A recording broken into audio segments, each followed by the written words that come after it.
자, 오늘 강의 시작해 보도록 하겠습니다. 이제 521페이지에 나와 있는 지방자치단체의 사무 이쪽으로 한번 들어가 보도록 할까요? 네. 지방자치단체 사무는 우리가 이제 어떻게 봤었냐면은 지방자치단체는 고유사무하고 위임사무를 합니다.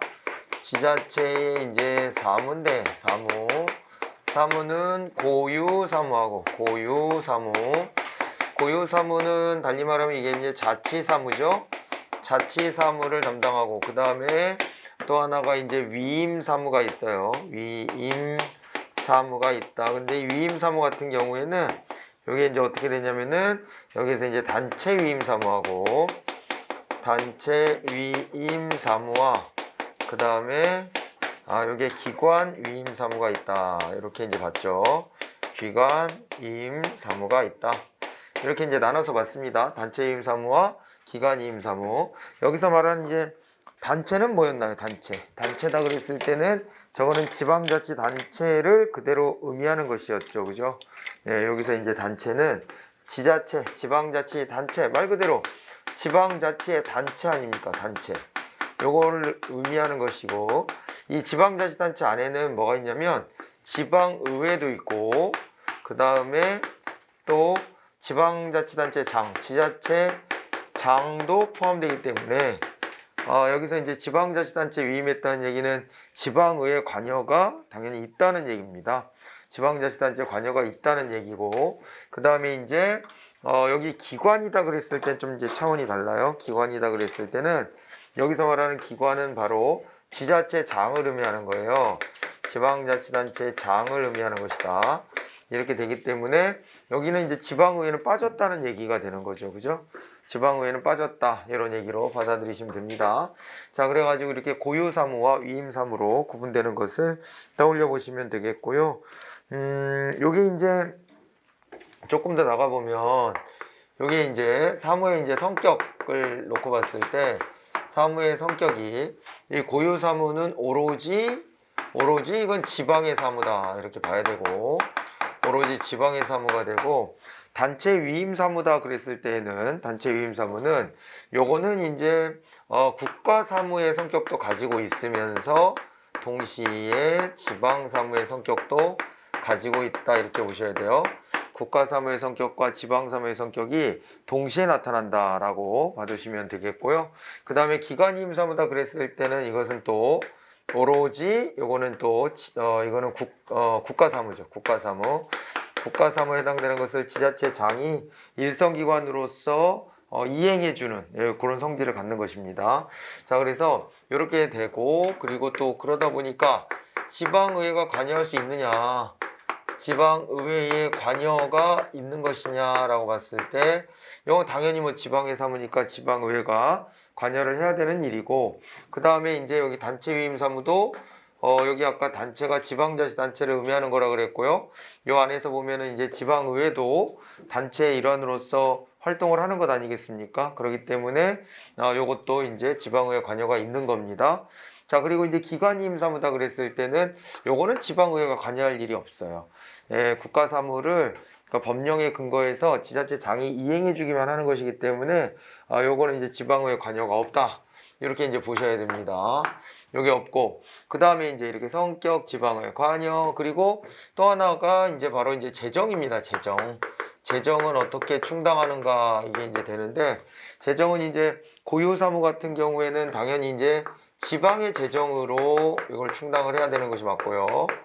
그 다음에 이제 단체 위임 사무는 국가사무의 성격도 있기 때문에 국고보조가 들어와요. 그래서 이거는 이제 국가재정인데 정확하게는 요거는 이제 국고보조금 중에서 교부금이라는 게 있어요. 교부금이라고 하는 게 있는데 교부금 요게 이제 들어옵니다. 그리고 플러스 지방재정도 포함이 돼야 돼요. 이렇게 되고 그 다음에 이제 기관위임 사무 같은 경우에는 요거는 오로지 또 국가사무이기 때문에 국가재정으로만 충당을 해야 합니다. 그래서 미안합니다. 여기가 교부금이 밑에 건데 잘못 썼네요. 여기는 부담금이라고 합니다. 부담금이고 여기가 이제 국고보조금 중에서 여기가 이제 바로 교부금이라는 이름으로 내려오는 거예요. 좀 구분이 됩니다. 국고보조금이 원래 크게 세 가지이거든요. 세 가지인데 이렇게 교부금하고 부담금하고 장려금 같은 성격이 있어요. 장려금은 지방재정인데 여기가 이제 고유사무는 지방재정으로 충당하지만은 단 이제 플러스 알파로 이제 국고보조금에서 국고보조금 중에서 작은 의미의 보조금, 따르게 보면 이제 장려금 같은 것들이 무조건 내려오는 건 아니고 요게 이제 가능하긴 하다. 뭐 이렇게 보시면 됩니다. 지방사무지만은 이건 좀 잘하는 일인 것 같다. 좀 권장 좀 해보자. 다른 데들도 좀 뻔봤으면 좋겠다. 이런 것들이 있으면 줄 수도 있다. 뭐 그런 정도 개념이고 기본적으로는 이제 국가가 해야 될 일을 지방이 대신해주면 그거에 대해서 이제 이렇게 국고보조를 해준다라고 봐두시면 되는 거예요. 자, 이제 이런 이제 요 구분 하에서 좀 들여다보시면 됩니다. 그래가지고 여기 522페이지 가보시면 고유사무와 위임사무에 대한 표가 나와 있을 텐데 그 표에 그 업무 구분이 있죠. 업무 구분. 그걸 한번 보는 거예요. 업무 구분이 있는데 고유사무는 그 지역의 상하수도 사업, 시장 공단 설치 관리, 지방도로의 신설 관리, 가로등의 설치, 뭐 이런 것들이 있죠. 청소, 소방, 오염 처리 사무, 학교 및 유치원 사무, 지방세 사무, 주민등록 사무, 이런 것들은 고유 사무에 들어간다. 거기 주민등록이라고 하는 것도 그 지역 주민임을 이제 구분하는 작업이기 때문에 이런 것들도 지자체 이제 고유의 사무로 보실 수가 있어요. 그렇게 보시고 그 다음에 이제 기관임 사무 먼저 볼게요. 기관임 사무는 이거는 국가사무라는 거잖아요. 이제 가족관계 등록 사무, 옛날식으로 따지면 호적 사무라고 할 수 있는 것과 국회의원 선거, 그 다음에 국민투표에 관한 사무, 이거 다 국가사무잖아요. 경제계획을 한다, 통계를 낸다, 이런 거, 인구조사를 한다, 이런 것들 전부 다 이제 국가사무에 해당된다 이렇게 보실 수가 있습니다. 그리고 뭐 병력에 관련된 거 이런 거 행정을 처리해 준다든가 뭐 여러 가지로 이제 국가사무에 관련된 것들이 기관임사무로 내려올 것이고 단체 위임사무는 지자체 사무의 성격도 함께 가지고 있다 그랬잖아요. 그래서 이제 보건소의 운영, 보건소 예를 한번 제가 들어드리지 않았나요? 안 했나? 보건소 같은 경우에는 지역사회의 어떤 뭐 우리나라에서 그런 얘기하면 좀 웃기지만 풍토병 같은 게 있을 수도 있고 그 지역만에, 그리고 이제 그 지역의 어떤 기후의 특성 때문에 있는 질병 없는 질병이 좀 나눠질 수 있단 말이에요. 그러니까 국가 전체적 차원이라기보다도 그 면도 있지만 한편으로는 이제 이게 지역의 어떤 그 사무로서의 특성도 동시에 가질 수밖에 없지 않냐 이런 겁니다. 그래서 뭐 유사하게 예방 접종에 관한 사무도 양쪽에다 걸쳐 있다고 봐야 되고, 전염병에 관한 사무, 시도의 국세 징수 사무, 하천 보수나 유지 사무, 국도의 관리 사무, 이런 것들은 단체 위임 사무에 들어간다 이렇게 나와 있어요. 국도는 뭐죠? 국도는 나라가 만든 도로잖아요. 네, 그런데 그걸 이용하는 지방에서도 같이 관리를 들어가 준다 이렇게 이제 봐두시면 되겠습니다. 국도 됐죠? 네, 이렇게 보시고 그 다음에 있잖아요. 내려가 볼까요? 이제 한국의 지방사무. 여러분 도로에는 이렇게 지방도로도 있고 그 다음에 국지도도 있죠. 국지도라고 들어봤어요? 국지도? 국가 예산으로 져주는 지방도로예요. 그걸 국지도라고 하고 그 다음에 국도가 있는 거죠. 국도가 있고 고속국도도 있죠. 고속도로. 뭐 고속도로라고 하지만 정식 명칭 고속국도 뭐 이런 것들이 있습니다. 아무튼 그래서 도로들 가지고도 이렇게 사무의 종류가 나눠진다 이렇게 보시면 되고, 우리나라의 이제 지방사무인데 소방 업무는 이제 자치사무의 성격이 강했다가 이것이 지금 어떻게 바뀌었다고 봐야 돼요. 이것이 이제 소방 공무원을 국가직으로 전환을 했어요. 국가직으로 전환을 해서 다소 성격이 좀 이게 자치사무의 성격, 상급 자치단체 사무라고 돼 있었는데 이 성격이 좀 이제 약화됐다라고 봐야 되겠죠. 국가가 가져가는 성격이 좀 강해요. 소방방재청에서 지시해서 예전에 보면 고성 산불 같은 것들도 그죠? 거기에 다 동원해가지고 끄잖아요. 이 지자체 사무일 때 단점은 우리 관할이 아닌데 우리가 가야 되냐 라고 하는 문제가 생겨요. 그렇지 않습니까? 그걸 보내주려면은 뭐 도지사나 이런 사람들의 허가가 있어야 되고 뭐 이럴 거 아닙니까? 이게 그래서 그 관할이라고 하는 것이 너무 구분이 이제 뚜렷했겠지만은 이게 이제 어떻게 됩니까? 이게 국가 차원으로 움직이게 되면은 국가적 재난이 있다. 그럴 때에는 그 화재도 그 규모가 장난 아니다. 뭐 이럴 때는 같이 이제 연계해서 업무를 보는 게 좀 수월해지겠죠. 이제 공무원 소속 자체를 이제 국가공무원으로 바꿨기 때문에 이건 자치사무의 성격이 이제는 좀 이제 약화됐다. 이렇게 해가지고 보셔야 될 거예요. 알겠죠? 네. 그래서 그거는 살짝 좀 이제 수정을 해 놓으시는 게 좋을 것 같고, 국가사무의 성격으로 많이 바뀌었다. 이렇게 이제 보시는 게 좋겠고, 주민등록 사무는 사무의 성격이 여전히 자치사무다. 왜냐면은 이거는 아까도 말씀드렸지만 자기네 주민을 구분하는 하나의 기준이 되는 게 바로 이제 주민등록이기 때문에 그와 관련된 사무는 자치사무고, 경찰 국가사무죠, 그죠? 국가사무고, 다만 이제 어때요? 다만 저 자치경찰을 하고 있는 데가 있다고 했죠? 자치경찰, 제주도는 자치경찰을 하고 있고요. 그 다음에 이걸 전국으로 확대하기 직전이에요. 전국으로 확대하기 직전입니다. 그래서 이런 어떤 경찰 사무는 뭐 좀 이제 자치사무의 성격이 가미될 수 있는 여지를 가지고 있지만 아직은 국가사무의 성격이 아주 강하다. 이렇게 보시는 게 좋겠고, 그 다음에 거기서 말하는 일성기관이라는 말은 그게 바로 이제 뭘 말하는 거예요? 일성기관이 여기서 말하는 일성기관은 그 특별지방행정기관으로서 특별일성기관을 이게 지칭한 것입니다. 일성기관이라고 하는 게. 자, 그리고 병사사무도 국가사무다. 이렇게 보시면 됩니다. 그래서 병사사무의 병무청 같은 거는 국가가 직접 하죠. 지자체 손 안 빌리고 병무청이 지역마다 있잖아요. 그래서 이제 그것도 특별지방행정기관으로서 이렇게 보시면 되겠고, 그리고 그러니까 이제 병사사무도 이렇게 이제 국가사무로 나누고, 가족관계 등록도 국가사무인데 요거는 이제 위임을 한다 이렇게 되어 있습니다. 자, 이제 그렇게 해가지고 뭐 그냥 그 몇 가지 사례를 가지고 한번 살펴봤고요. 중앙과 지방 간 기능 배분과 관련해서 넌리비가 요걸 뭐 정리를 했는데, 다원주의적 관점에서 요거는 있잖아요. 그 다원주의 관점에서 보자면은 지역들은 다 지역의 사안들이 있고, 지역의 사안들을 또 지역의 입장에서 요것을 이제 주장하게 되어 있고, 그렇지 않습니까? 그런 과정에서 이제 그 지역의 문제를 지역에서 스스로 해결하게끔 하는 이런 형태의 업무 분장이 좀 되어져 온 거 아니냐, 이렇게 보는 관점이고, 그 다음에 공공선택론이다 그랬을 때는 뭐 티브 모형 같은 것처럼 있잖아요, 그죠? 티브 모형처럼 요거는 이제 효율성의 극대화 뭐 이런 거를 가지고서 접근해보는 방식입니다. 서로 간에 지방자치단체 간의 경쟁 뭐 이런 것들이 있고, 그 경쟁 속에서 이제 그 차별화 이런 것들을 시도해 나가는 것일 것이고요.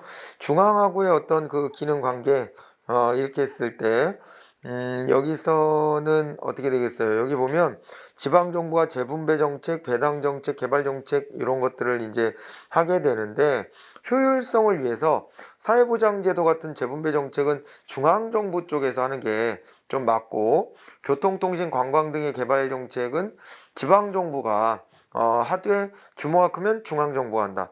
치안, 소방, 쓰레기 수거, 공공매립지 제공 등 배당 정책이라고 이걸 불렀는데, 요거는 지방정부가 담당하는 것이 좋겠다. 이렇게 되어 있는 겁니다. 알겠죠? 네.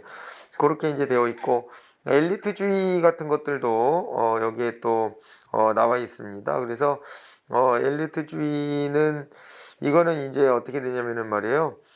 그 두 번째 거 보면 이원 국가론이라고 되어 있는데, 국가 재정 지출을 유형하고 국가 개입 및 의사결정 양식, 정부 수준 간 기능 배분의 순으로 이제 중앙과 지방 간의 기능 배분이 이루어진다라고 되어 있습니다. 그래서 엘리트론은 엘리트에 의해서 요게 이제 그 업무 조정 분장이 된다라고 하는 관점, 이렇게 이제 들어가 주면 되겠고요.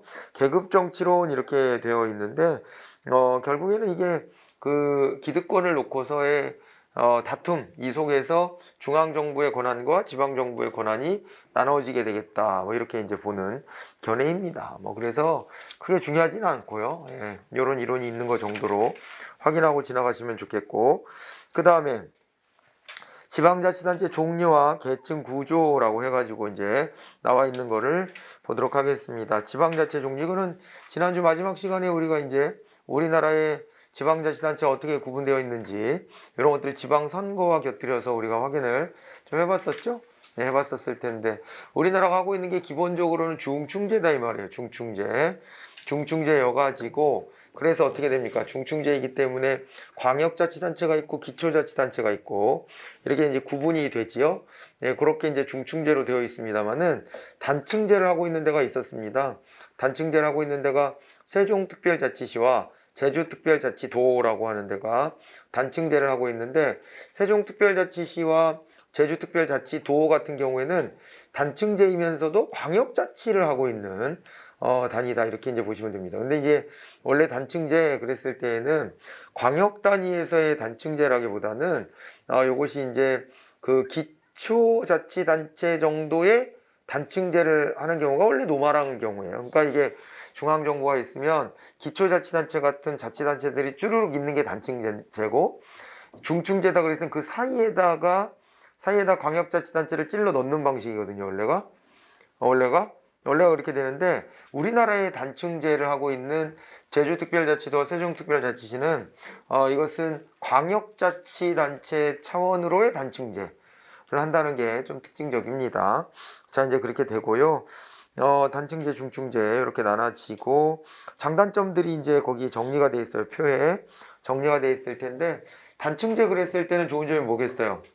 단층제 아무래도 단층제면 하나만 있기 때문에 비용이 절감되겠죠. 비용이 절감되고 지역의 특색 같은 것들을 잘 살려낼 수 있는 이런 장점은 있겠습니다만은 중앙하고의 어떤 조율 이런 것들이 좀 어려울 수 있고 그 다음에 너무 또 지역 격차 같은 것들이 뚜렷해질 수 있다라고 하는 단점이 있을 거고요. 그 다음에 또 너무 나라가 크고 인구가 많고 하다면은 이렇게 이제 단층제를 하는데 한계가 또 있을 수도 있겠고요. 자기들끼리 어떤 광역적 차원에서 해결해야 될 문제들이 또 부각이 될 텐데 그런 문제가 부각됐을 때 이거를 해결하기가 좀 원만하지 못하다라고 하는 단점도 있을 겁니다. 그런데 중층제다 그랬을 때는 어때요? 중층제. 그러면은 중간에서 광역자치단체가 끼어서 그 안에서 이제 조율을 해주기 때문에 국가와 지방자치단체 간에 이제 어떤 의사 전달 같은 것들이 좀 원만해질 것이고 광역사무 같은 것들이 또 잘 해결될 수 있을 것이고 그 다음에 지역 간에 너무 큰 격차 이런 문제들이 있을 수도 있는데 그런 부분들이 어떻게 된다는 거예요? 완화될 수 있다는 거죠. 그죠? 완화될 수 있다는 것이고 그렇습니다. 그래서 그런 장점들이 있습니다만 중층제의 단점은 이제 그러면 업무 간의 충돌이 날 수도 있어요. 이 니네 업무냐 우리 업무냐 왜 이렇게 간섭을 하냐 뭐 이런 것에서부터 중층제가 여러 가지로 이제 그 권한의 배분과 관련된 문제 이런 것들이 있을 것이고 그 권한 배분과 관련된 갈등이 있다는 것은 서로가 권한을 차지하기 위한 노력을 한다는 그런 전제도 되지만 다른 한편으로 보면은 야 이거 누구 책임이냐 그랬을 때 당연 니네 책임이지 이렇게 이제 넘겨버리는 책임의 소재를 찾기가 좀 애매해져 버리는 이런 이제 특성도 있고 시간과 비용도 많이 들어갈 것이고요. 그죠? 그런 문제들이 중층제 안에 있다라고 봐두시면 되겠습니다. 그래서 장점과 단점 이런 거를 구분해서 보시고요. 거의 중층제 사례로 경기도 성남시 분당구는 괄호를 치세요. 여기는 자치단위가 아니죠? 네, 분당구는 자치단위가 아니고 여기는 이제 그 저 행정단위 행정구에 이제 불과하다 이렇게 보셔야 됩니다. 경기도 성남시 정도가 이제 중층제가 되는 것이고 전라남도 곡성군 그랬을 때 이것도 뭐 중층제죠. 전라남도라는 광역자치단체와 곡성군이라는 기초자치단체로 구성이 되어 있을 거예요. 자 이제 그렇게 장단점 한번 봐두시기 바라고 그 밑에서의 이제 자치단위와 행정단위에 대한 구분이에요. 행정단위에 대한 구분입니다. 그래가지고 예를 들어서 뭐 이런 거 있잖아요. 경기도 성남시 분당구 야탑동이다. 뭐 이렇게 하면은 경기도 성남시 여기까지는 자치단위인데 그런데 그 밑에 이제 분당구 야탑동 뭐 이렇게 들어가는 것은 행정단위가 되는 것이죠. 행정단위가 되는 것이고 그 다음에 이제 농촌지역으로 가면은 거기에는 이제 읍면 밑에 또 리가 있습니다. 리. 그러니까 농촌 단위는 읍면이 설치가 되는 거죠. 동이 아니라. 동은 원래 도시 지역이 동으로 이제 세분화되는 것이고, 읍면은 농촌 지역이고, 읍은 이제 뭐 구분하기에 따라서는 읍 정도면 도시로 봐야 되는 거 아니냐? 뭐 이런 이제 견해도 있기도 합니다. 읍이 되려면 면 단위하고는 좀 다르게 여기 읍은 2만 이상의 그 인구를 보유해야 되기 때문에 아니면 2만이 안 되더라도 군청 소재지 같으면은 읍을 달아주기도 해요. 네, 그러기도 한데 이게 이제 읍이라고 하는 것 자체가 인구가 좀 기본빵은 좀 원래 있어줘야 되는 거니까 그러다 보니까는 읍도 도시 아니냐 이렇게 이제 구분하는 사람들도 있지만 우리는 뭐 행정구역상으로 봤을 때 5만 이상이 되어야 시가 되거든요. 근데 이제 시 단위가 돼야 도시로 구분을 합니다. 시 단위가 돼야 도시로 구분한다. 그래서 읍면은 농촌 지역에 있고 그 다음에 이제 읍면 밑에 리가 있다 이렇게 봐두시면 되겠습니다. 자 이제 그렇게 해서 나눠서 봐주시고요. 그 다음에 지방자치단체 기능과 사무 이렇게 해가지고 우리가 이제 국가사무 여러분 이거 있잖아요. 이런 얘기를 한번 하면서 그 국가사무서부터 한번 비교를 한번 해봤으면 좋겠는데 우리가 그런 얘기를 했었어요. 사무 배분의 방식과 관련해서 사무 배분과 관련해서 우리가 이제 주민자치에서는 어떻게 사무 배분을 해요? 주민자치에서는 어떻게 사무 배분할까요? 주민자치의 경우에는 사무 배분을 어떤 식으로 하냐면은 여기서는 주민자치에서는 사무 배분할 때 사무를 나눌 때 일단 기본적으로 여기서는 그 중앙정부와 지방정부가 대등하기 때문에 둘이 협의해서 나누는 거예요. 한마디로. 그렇기 때문에 여기는 개별적 수권주의다. 개별적 수권주의. 이렇게 이제 표현을 했고, 그 다음에 이게 단체자치 같으면은 뭐라고 표현했었죠? 단체자치에서는 여기 이제 포괄적 수권주의 내지는 포괄적 위임이다 이렇게 표현합니다. 포괄적 위임주의다 이렇게 표현을 합니다. 이렇게 표현을 하는데 다만 이제 우리나라는 이거를 이제 절충했지 않았겠어요? 그래서 이제 우리나라 같은 경우에는 우리나라는 뭐라고 얘기를 하냐면 이거를 포괄적 이제 예시주의다 이렇게 표현을 해요. 포괄적 예시주의다 이 말은 뭐냐면 전반적으로 전국의 중앙과 지방의 업무 배분이 다 동일한데 그런데 이제 어떻게 되냐면 예시주의다. 그러니까 이제 포괄적으로 위임, 일방적으로 중앙정부와 지방정부에 야 이거 니네가 이거 해 라고 마음대로 막 결정하고 이러는 게 아니라 우리나라는 예시를 이미 지방자치법에 쭉 해놔요. 열거해 놨어요. 거기다 이렇게 쭉 열거해서 예시를 딱 해놓고 그 기준을 따르도록 했다라고 하는 거죠. 그러니까 이렇게 되면 중앙정부에서도 일방적으로 자기네 마음먹은 바에 따라서 니네 앞으로는 이 일도 해라 저 일도 해라 이렇게 할 수가 없다는 거죠. 지들 마음대로는. 알겠죠? 그렇게 돼 있는 것을 포괄적 예시주의, 이게 절충적 모형이라고 생각하시면 됩니다. 그래서 우리 이제 지방자치법상에 나타나 있는 거기에 이제 국가사무다라고 하면 국가사무에 해당되는 게 외교, 국방, 사법, 국세 등 국가의 존립에 필요한 사무다 이렇게 되어 있습니다. 이 외교, 국방과 국세는 마땅히 국가가 해야 될 일이죠. 아니 외교, 국방을 지방이 하는 일이 어디 있습니까? 그렇잖아요. 연방제 국가에서도 그 연방제 국가에서 연방이라는 정부 단위를 왜 만드냐면 외교, 국방을 담당하려고 따로 그렇게 또 연방도 두고 그렇게 하는 거 아닙니까? 그래서 이거는 국가적 차원에서 해야 그만큼 힘도 생기고 그 다음에 또 이제 그 안에서 어떤 일관성 있는 대응도 가능하기 때문에 외교, 국방, 국세 같은 것들은 당연히 국가사무다 이렇게 이제 보시는 게 맞고요. 그 다음에 사법은 국가사무로 둘 수도 있고 지역에 따라서 이렇게 나눠줄 수도 있는데 우리나라는 안 하죠.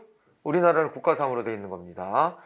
사법은 국가사무로 이렇게 보셔야 되겠고 그리고 전국적 통일성이 필요한 물가, 금융, 수출입 정책 이런 것들이나 농림, 축수산물, 양국의 수급 조정과 수출입 이런 것들은 전국적 단위로 해가지고 하는 것이 마땅하다. 왜냐하면 삶의 수준을 동일하게 유지해 주려면 전국의 쌀값이 동일해야지.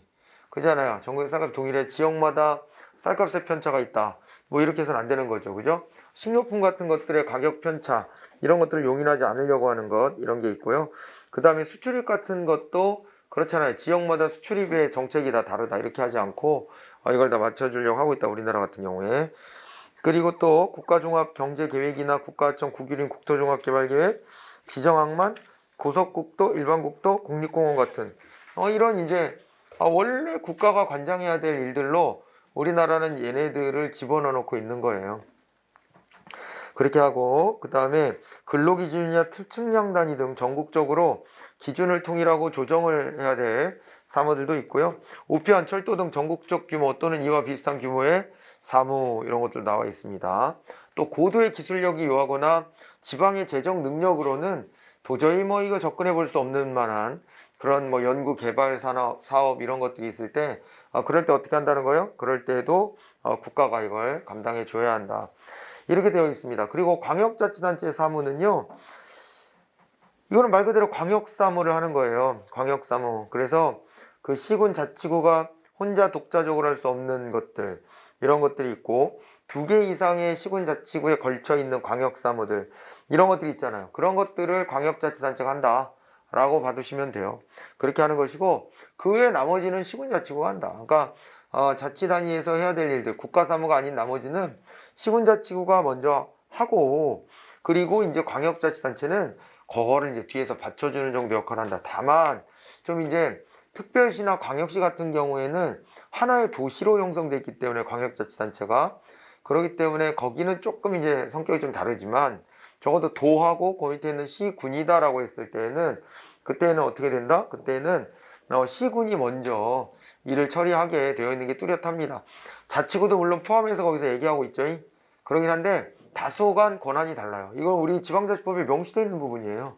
자치구의 권한은 이제 차이를 줄 수 있게끔 아예 명시해 놓고 있고 그래서 자치구의 권한의 그 바운더리는 시군보다는 작다. 사실은 이렇게 이제 보셔야 돼요. 시군은요 기초자치단체이긴 하지만은 하나의 개별적인 여기가 생활단위입니다. 시군은. 근데 자치구는요 그냥 연계가 돼 있는 도시 안에서 그 안에서 편의상 행정적으로 그냥 쪼개놓은 거예요. 편의상 행정적으로 쪼개놨다. 그래서 제가 그 얘기 한번 안 해드렸나? 그 왜 같은 도로인데 반은 포장하고 반은 포장 안 했더라. 그 뉴스에 나왔었어요. 얼마 전에. 여기가요 도로가 하나가 그냥 넓지도 않은 도로예요. 이게 거의 뭐 2차선 도로 같은 데였던 것 같은데. 그리고 여기에 뭐 상가들이 이렇게 쭈르륵 있고 여기도 상가들이 있고 횡단보도 있고 뭐 이런 식으로 해가지고 여기 일대에 사는 사람들은 여기도 갔다 여기도 갔다 하면 같은 생활권인데 아니 오늘 가서 저기 기자가 가서 봤더니 도로를 포장을 해놨는데 여기 중앙선이 있잖아요. 반만 포장을 해놓은 거야. 반은 안에 있고. 그래서 봤더니 여기가 딱 요 도로를 끼고 구가 경계를 하고 있는 거죠. 응? 그러니까 이제 여기 구에서는 포장을 했는데 여기 구는 안 한 거예요. 그래서 이걸 보고 기자가 어이없다는 식으로 얘기했지만 그 뭐 어이가 없어. 당연히 그 구에서 담당해야 될 사무면은 자기네 관할 구역만 하는 거지. 그럼 뭐 딴 데도 해주나? 그런 접근도 좀 웃긴 거예요. 그 기자도. 웃긴 거야. 맨날 뭐 어디 욕하려고 돌아다니는 놈들 같아. 그잖아요. 아니면 무슨 뭐 대안을 얘기하든가 뭐 이게 뭐가 그렇게 큰 문제인가에 대해서도 얘기해야 되는데 뭐 그런 것도 아니잖아요. 일종의 가십 비슷한 거지 뭐. 안 그래요? 그럼 여기다 돈이 되면 하겠지 뭘. 응? 얘네 계획에 따라. 그런데 우리가 거기서 이제 찾아내고 느껴야 될 지점은 바로 뭐냐면은 이렇게 하게 됐을 때 느껴지는 부분은 여기는 광역 단위가 하나의 도시니까 구의 경계를 봤을 때 이것이 어떻다는 거예요. 이 구의 구역 경계 이런 걸 놓고 보면 되게 임의대로 그냥 나눴구나. 임의대로 행정 편의상 나눴구나. 적당히 그냥 이런 생각이 들죠. 시군은 아니에요. 시군은 그런 성격이라기보다는 생활권이 미치는 그 영역을 중심으로 해가지고 나눠놨단 말이에요. 시군은. 그게 뚜렷이 구분이 돼요. 그죠? 구분이 됩니다.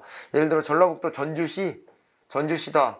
이렇게 하고 그 위쪽에 이제 어디 뭐 그런 데 있잖아요. 어디야? 익산시? 뭐 이런 데를 놓고 보면 생활권이 다른 거예요. 기초자치단체 간에. 그죠? 생활권이 달라. 익산 사람, 익산 사람이, 전주 사람, 전주 사람이고, 거기에서, 같은 바운다리 안에서 생활 각각 하는 거예요.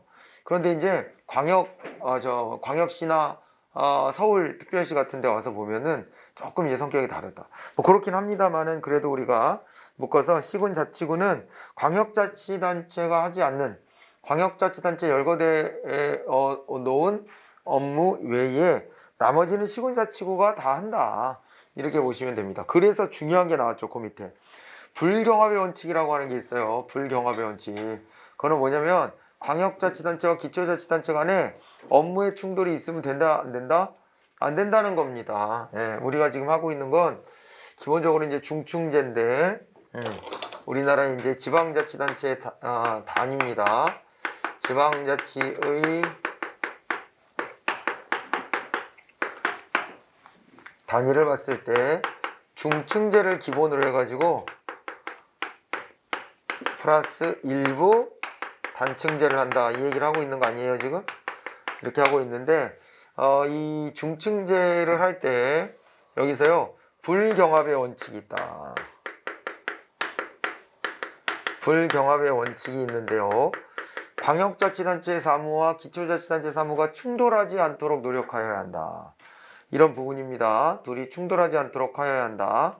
이 부분이 있고, 그 다음에 또 하나는요, 그 기초자치단체 우선이에요. 그래서 거기 보시면은 기초 우선의 원칙 이렇게 돼 있죠? 기초 우선의 원칙. 그래서 기초 풀로 쓸까요? 자치단체 우선의 원칙. 만약에 경합이 이루어진다면 기초자치단체가 먼저 일을 처리하게 하는 것. 이것을 원칙으로 우리가 이제 본다는 겁니다.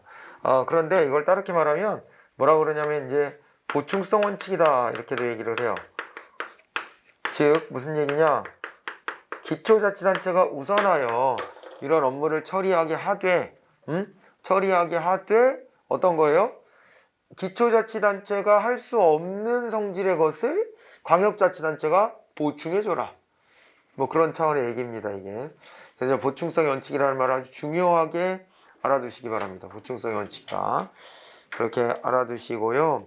그 다음에요, 됐죠? 네, 이렇게 해가지고 사무 구분이 되어 있고 그것을 우리가 뭐라고 불렀다? 여기 보니까 우리나라는 포괄적 예시주의로 법에 쭉 예시해놨다, 열거해놨다 라고 하는 것으로 찾아 들어가시면 되겠습니다. 자, 그만큼 할까요? 네, 그만큼 하고 이제 지방재정에 관련된 얘기로 한번 가보도록 하겠습니다. 지방재정에 관련된 얘기로 한번 들어가 보도록 하죠. 지방재정.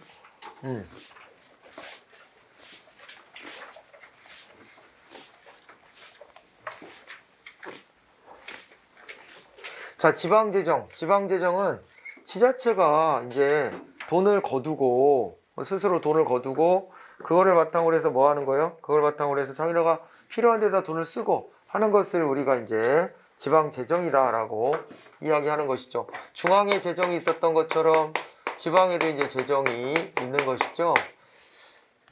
지방재정이 있는데, 그런데 여기서 이제 볼 수 있는 게 뭐가 있냐면은 크게 둘로 나눠서 보면은 지방재정이 이렇게 되어 있습니다. 여기가요. 일단 기본적으로요. 자주재원. 스스로 재원을 마련할 수 있는 그런 수단들을 가지고 있죠. 이걸 우리가 자주재원이라고 하고요. 그 다음에 또 하나는 스스로 마련한다라기보다는 의존재원이라 그래가지고 스스로 마련하는 것이 아니라 이거는 뭐 이제 상급 단체로부터 이제 지원 받는 거죠.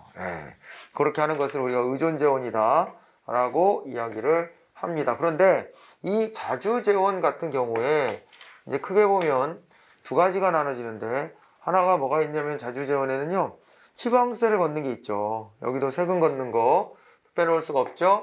그래서 지방세 이제 수입이 있습니다. 지방세 수입이 있고, 그 다음에 이제 또 하나가 뭐가 있냐면은 세외 수입이라고 하는 거예요. 세금 외의 수입도 있겠다 라고 하는 거거든요. 둘로 나눠집니다. 지방세 수입과 세외 수입이 있는데, 지방세다 그랬을 적에 이제 여러분들이 대원칙으로 봐야 되는 게 아무리 지방세라 할지라도 있잖아요. 조세 법률주의가 있다. 조세 법률주의가 있어서 이 조세 법률주의는 이제 세금의 항목, 세목과 그 다음에 세율을 어떻게 한다는 거예요? 세목과 세율을 뭐로 정한다? 세목과 세율을 법률로 정함 이렇게 보는 거죠. 법률로 정함. 그래서 누가 정한다? 정함. 그래서 국회가 정한다는 거 아닙니까? 국회가 결정을 한다는 거예요. 그게 아무리 지방세라 할지라도 조세 법률주의에 따라서 지방세라 할지라도 지들 맘대로 지방에서 세금을 신설한다든가 말이에요. 자기네 맘대로 세율을 조정한다든가 이런 것들 할 수 있다 없다? 없다 이 말이에요. 네, 그런 거를 스스로 할 수가 없다. 이렇게 받으셔야 됩니다.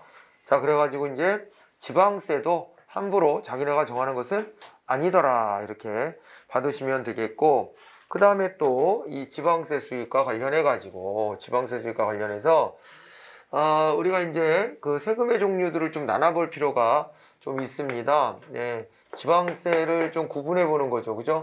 지방세를 구분해 보는데 지방세가 이제 어떻게 구분되느냐? 여기 있잖아요. 시도세가 있고요. 시도세. 그리고 시군구세가 있습니다. 시군구세. 어떤 말인지 알겠죠? 여기는 광역자치단체가 걷어들이는 세금이고 여기는 이제 기초자치단체가 걷어들이는 세금이고 뭐 그런 겁니다. 그렇게 되는데 시도세다라고 했을 때 여기에서 이제 특별시 광역시세가 있고요. 특별시 광역시세. 이게 물론 저 단층제인 경우에는 이 구분할 필요가 없죠. 제주나 세종은 구분할 필요가 없지만 나머지는 이제 구분 필요가 있잖아요. 특별시 광역시세가 있고 그 다음에 또 하나가 도세가 있어요. 도세. 도에서 걷어들이는 세금 이렇게 나눠지고 특별시 광역시 밑에 이제 자치구가 있을 거 아닙니까? 그래서 이제 자치구세가 있고 그 다음에 또 시군세가 있죠. 시군세. 이렇게 나누어서 우리가 볼 수가 있어요. 나눠서 볼 수가 있는데 어떤 것들이 어디에 어떻게 들어가는가를 보게 되면은 일단 기본적으로 특별시 광역시세 도세 여기에 해당되는 것 중에 목적세가 있어요. 목적세가 있습니다. 그 목적세로서 지방교육세와 이걸 어디다 쓰겠다라고 명시하고 있는 세금이잖아요. 이런 목적세들은 전부 다 이제 광역자치단체로 들어가는데 지방교육세. 지방교육세하고 그 다음에 지역자원시설세입니다. 시설세. 그래갖고 이 도세에도 들어가요. 도세에도 목적세로서 마찬가지로 요거는 똑같이 들어가는 거예요. 도세에도 똑같이 들어가고 그 다음에 또 뭐가 있냐면은 이런 게 있습니다. 취득세 같은 게 있죠. 아파트 거래 같은 거, 땅 사고, 집 사고, 거래할 때, 그럴 때 이제 새로 사는 사람이 취득세를 내거든요. 취득세도 여기에 똑같이 도세에 들어갑니다. 취득세 똑같이 들어가고요. 그 다음에 또 뭐가 있냐면은, 지방의 소비세가 있습니다. 지방 소비세도 똑같이 들어가요. 여기도 지방 소비세가 똑같이 들어가요. 이제 근데 차이가 나는 애들을 좀 이제 봐야 될 필요가 있는데요. 특별시 광역시에서는 이런 걸 걷습니다. 지방 소득세도 걷고요. 지방 소득세도 거둘 수 있고 그 다음에 또 뭐가 있냐면 주민세 같은 것도 걷고요. 주민세도 걷고 그 다음에 또 뭐도 걷냐면은 주민세도 있고 그리고 저것도 걷습니다. 자동차세.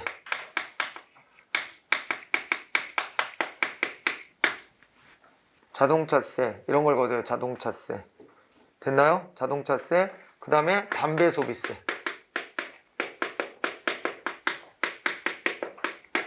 이런 걸 다 걷어요. 이런 걸 걷고요. 둘이 겹치는 것 중에 하나 생각난 거 있어. 빼먹었다. 여기 뭐가 있냐면 레저세가 있어요. 레저세. 레저세는 여기도 걷어요. 레저세. 이거 같이 걷습니다. 이렇게. 여기도 그래서 똑같다고 한 게 뭐 지방교육세 다 쓸까 그냥? 교육세, 지역자원시설세.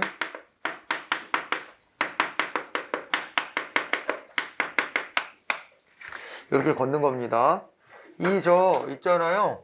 도에서는 걷고 광역자치단체에서 여기 특별시 광역시에서 못 걷는 게 또 뭐가 있냐면은 그런 종류는 이게 등록면허세가 있어요. 등록면허세.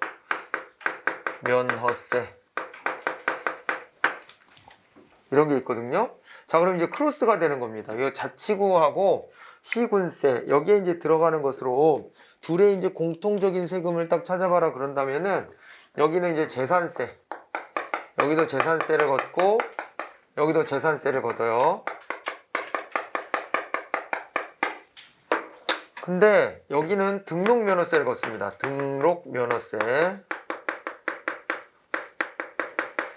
그런데 여기는 등록면허세가 없죠. 여기로 가 있죠.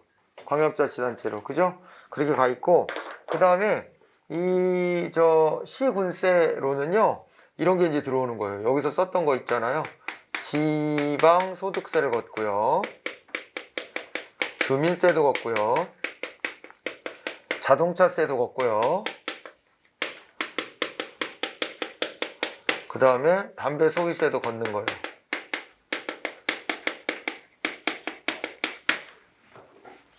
됐죠? 이게 나눠지는 겁니다. 이렇게 나눠져.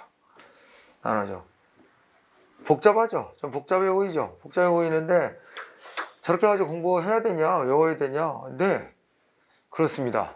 외우셔야 합니다. 왜냐하면 저게 서울특별시에서 징수할 수 있는 세금이 아닌 것, 뭐 이런 식으로 이제 물어본단 말이에요. 찾아야지 그럼 어떻게? 그죠? 기억을 좀 해두셔야 될 필요가 좀 있습니다. 짜증날 수 있는 대목이지만, 그래도 우리가 공무원인데 저 정도는 알아야 되는 거 아니에요? 그냥 공무원인데, 내가 소속된 데에서 거둘 수 있는 세금과 거둘 수 없는 세금이 무엇인지는 알아야 될 거 아니에요. 그리고 여기에서 열거하지 않은 거는 국세, 겠구만요. 그죠? 나머지는 또 국세겠구만. 이런 식으로 해가지고, 여러분들이 이제 구분을 해 놓으시면 좋겠다. 이런 부분이고요. 자, 그 다음에 이제 세외 수입이다라고 했을 때는, 세외 수입에는 뭐가 있냐면 이제 시설 같은 거를 제공해주고, 거기에서 이제 이용료를 받는다든가, 아니면 어떤 서비스를 제공해주고, 수수료를 받는다. 뭐, 서류 같은 거 띄워주고 그러면은 수수료 받잖아요. 그죠? 수수료 받잖아요. 이용료, 수수료, 그 다음에 지역의 어떤 재원을 가지고 개발 사업 같은 거 했을 때 그 개발 이익을 보는 주민들이 있을걸요? 특별히 개발 이익의 그 혜택을 보는 주민들이 있으면 당신들이 이거 정부 돈으로 혜택을 보니까 당신들도 좀 부담을 해라. 그래가지고 걷는 세금이 있어요. 그게 바로 이제 부담금이 됩니다. 부담금. 이렇게 해가지고 이런 거는 세금이 아니지만은 자주재원으로 자기네들이 직접 걷어들일 수 있는 돈으로 그렇게 보시면 될 거예요. 자주재원. 자, 그렇게 되고 의존재원이다 라고 했을 때는 이게요, 이렇게 나눠보실 수 있어요. 이게 from 이제 국가재정, 국가 중앙정부로부터 내려오는 돈 하고요. 그 다음에 from 광역자치단체로부터 오는 게 있어요. 그래서 이거는 이제 국가에서 준다 이렇게 했을 때 두 가지로 나눠본다면은 하나가 이제 지방교부세라고 하는 게 있고요. 그 다음에 또 하나가 국고보조금이라고 하는 게 있어요. 국고보조금이라고 하는 게 있습니다. 그래서 지방교부세다라고 했을 때는 이게 뭐가 되냐면 지방의 교부세, 지방교부세 이렇게 했을 때는 여기에 종류가 또 몇 가지가 나눠지거든요. 몇 가지가 나눠지는데 이렇게 좀 볼까요? 하나는요, 이제 이런 거예요. 국가가 걷는 세금이 내국세하고 관세가 있는데 관세를 뺀 내국세 총액의 19.24%. 이걸 잘라갖고 무조건 지방에다가 내려보내줘야 되는데 이때 이제 이 19.24%를 쪼개서 보통교부세와 특별교부세로 나눠서 줘요. 나눠주는데 보통 교부세가 97%입니다. 이 중에 97%, 여기가 3%. 3% 이렇게 되는데 나눠줍니다. 보통 교부세는요, 이게 재정력 지수를 고려해 가지고 공식이 딱 정해져 있어요. 그러니까 재정력이 떨어지는 데다가 더 우선적으로 나눠줘서 형평을 좀 구하려고 하는 것이고, 특별교부세는요 특정한 어떤 사유가 있을 때 주는 거예요. 여러분들이 만약에 국가직에 붙어갖고 내가 행안부로 갔다 그럼 이런 걸 다룰 수도 있어요. 그 행안부 예산이 50조가 넘어야 60조 가까이 되는데, 그 상당수 액수가 사실은 요거야. 근데 행안부가 힘을 쓰는 이유는 어디에 있는 줄 알아요? 보통교부세가 아니라 특별교부세 때문에 힘을 써. 보통교부세는 공식에 따라서 어차피 나눠주게 돼 있기 때문에 저거 갖고는 힘을 못 써요. 그런데 특별교부세 저거는 어떤 사유가 있을 때 서로 와서 달라고 하거든. 그럴 때 이제 갑질하는 거죠. 그럴 때 아이 뭐 당신네들보다도 급한 데가 있어가지고 우리가 그걸 고려하고 있다 그러고 와가지고 해달라고 막 이럴 거 아니에요. 해달라고 막 이럴 때, 그럴 때 좀 뻐겨 보는 거지. 지 돈도 아니면서 그런 거죠. 그걸 결정할 권한이 있으니까. 이렇게 해가지고 이 특별교부세가 있고, 그 다음에 부동산 교부세라고 하는 게 있어요.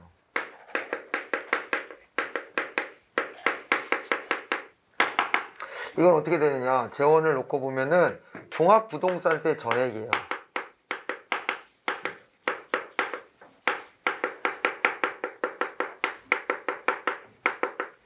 요걸 가지고 부동산 교부세를 주고요. 그 다음에 또 하나가 소방 안전에 대한 교부세가 있어요. 소방 안전 교부세가 있는데, 소방 안전 교부세다 그랬을 때는 요거는 이제 어떻게 되냐면, 이 담배가 비가치제여 가지고 담배에다가 개별 소비세라는 별도의 세금을 또 매기거든요. 개별 소비세가 있는데, 이 개별 소비세의 45%를 잘라가지고 요거 이제 소방안전교부세로 주게 그렇게 되어 있습니다. 알겠죠? 네. 소방안전교부세로 준다. 우리 교재 혹시 20%로 나왔나? 어떻게 나왔죠? 20% 나왔으면 이걸 바꿔야 돼요. 이게 개정이 됐거든요. 개정이 돼서 45%까지 이렇게 주게 되어 있습니다. 알겠죠? 어디 있나? 어디에 있어요? 533까지 넘어가는구나. 네. 534페이지에 거기에 이제 20%로 나와 있죠. 네. 위에서 쭉 내려오다 보면 그 부분 체크해 놓으시고 45%까지 늘려놨다라고 봐두시면 되겠습니다. 자, 이제 이렇게 늘려놨고 그 다음에 있잖아요. 국고부조금은 아까 우리가 봤어요. 세 가지가 있다고. 여기에 이제 교부금, 이건 어디다 주는 거라 그랬어요? 기관이임 사무에다가. 그 다음에 단체이임 사무에 주는 것을 부담금이라고 한다 그랬고, 그 다음에 이제 뭐 장려금 명목이 하나가 있죠. 장려금이다. 혹은 뭐 이제 이게 작은 의미의 보조금이다. 뭐 이렇게 얘기한다고 말씀을 드렸었고요. 이렇게 되고, 광역자치단체가 이제 주는 것은요, 자기네 소속 기초자치단체 간의 재정에 격차가 있을 때 그걸 완화해주기 위해서 조정교부금이라는 걸 줍니다. 조정교부금을 준다. 이렇게 해가지고 종류들을 쪼개게 나눠 놓으시고요. 그 다음에 있잖아요. 이게 이 안에서 또 이런 것도 좀 생각해 볼 수가 있습니다. 딴 게 아니라요. 이 말이죠. 자주재원인데, 자주재원 같은 경우에는요, 일반재원이라 그래요. 일반재원은 얘네들끼리 이거 어디다 쓰든 자기네들끼리 정하기 나름이라는 거예요. 그런 거 일반재원이라 합니다. 여기 아까 보통교부세 요거 일반재원이에요. 일반재원입니다. 근데 특별교부세는 이건 특정재원이라 그래요. 특정재원. 어디다 쓰라는 게 정해져 있죠. 어떤 사유가 있어야 된다 그랬잖아요. 종합부동산세로 나눠주는 부동산교부세도 일반재원이에요. 그러지만은 소방안전교부세는 특정재원이죠. 소방안전과 관련돼서 쓰게 되어 있는 거잖아. 어디다 쓰라고 명시되어 있는 거잖아. 이렇게 나눠지는데, 지방교부세는 전반적으로 그냥 일반재원의 성격이 강하다 이렇게 보시면 돼요. 일반재원 성격이 크다. 왜냐면 이 중에서 제일 많이 차지하는 게 요 이제 보통 교부세인데 저게 이제 뭐 일반 재원이기 때문에 전반적으로 일반 재원의 성격이고 국고부조금 이건 특정 재원이죠.